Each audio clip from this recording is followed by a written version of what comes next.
harvest time ng aming dragon fruit. Yan. Dragon fruit. Kaya pa? Oh. Ayan. Ang laki-laki ng bunga niya. Yan. Ito pa. Ang daming bunga ngayon. Harvest time tayo ngayon. Sige lang. Yan. Ang daming bunga. Ang daming hinog na. Yan. Wait lang. Sige.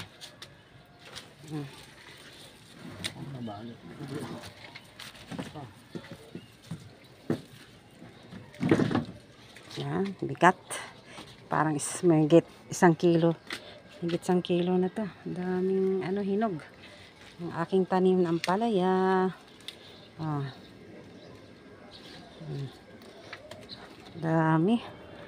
Ayan guys. Ito pa, hindi wag muna to ha. Kasi medyo pa siya ang hinog niya. Hindi pa masyado. Ayan. Ayan natin sa simbahan. Sa dali natin iba. Baunin. Sa pistang Kristiyano. Masarap magtinda nito eh. Ayan guys. Oh, dami.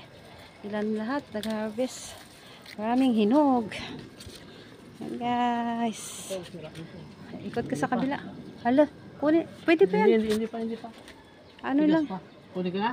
Matigas pa? Ba't parang yung niya? Okay na yan. Na yan. Oh. Wow, dami.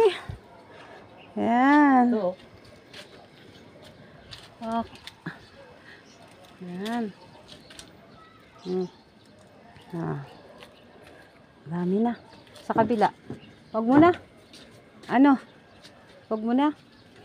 Marami na. Sa sunod na lang araw yan. Oh, di ba? Oh, sunod na ang araw. Ayan, dami pang hinog. Kunin mo na. Baka hinog na rin. Ayan. Yan lang yung aming dragon fruit na puno niya. Ayan. Oh, sige na, kunin mo na. Ayan, ang daming hinog. Ay, hinog na pala. Talagang bumuka na. Ayan, bumuka na siya. Ayan. Oh, di ba guys? Pa na rin, Oh, sige na, kunin mo na. Oh. Unahin lang itong kainin. Na siya, oh. Na-overripe na. Ilang lahat ang ating bilang. Dami. Okay guys. Marami. Ito lang aking mga tanim-tanim dito sa taas. Sa 3rd floor. Pero napakinabangan na po. Yan. Mga tanim akong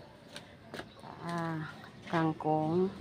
Ang palaya. Na-harvest ko na rin itong palaya ko. At mayroong mga bunga ng kalamansi at saka dami na siyang bulaklak na naman ayan, isa na naman siya ng bulaklak at mamumunga. Yan, marami pang naiwan na hinog to, tsaka to pa sa likod. Ayan, marami pa sa likod. May pa siya may bulaklak pa, namumulaklak na naman siya daming bulaklak pa yung isang sanga Naputol ko nga yan pero hindi. Ay, wag, sayang. Hindi, Ayan naputol ko nga pero hindi, mabubuhay naman yan kasi nakadikit pa naman siya doon sa pader. Sayang baka hindi na makuha Hindi, yung mabubuhay bunga. yan. Nakadikit naman Ayan yan guys. Daming bunga. Nilinis ko kayo kasi dito hindi napansin. Tingnan mo, sayang. Hindi, mabubuhay yan. Kaya nakadikit pa naman doon. Yung ugat niya. Oo, ugat pa naman siya nakadikit Yan, ang aming labahan dito sa taas. Maraming tubig kagabi. Tubig sa ulan. Bye, bye-bye.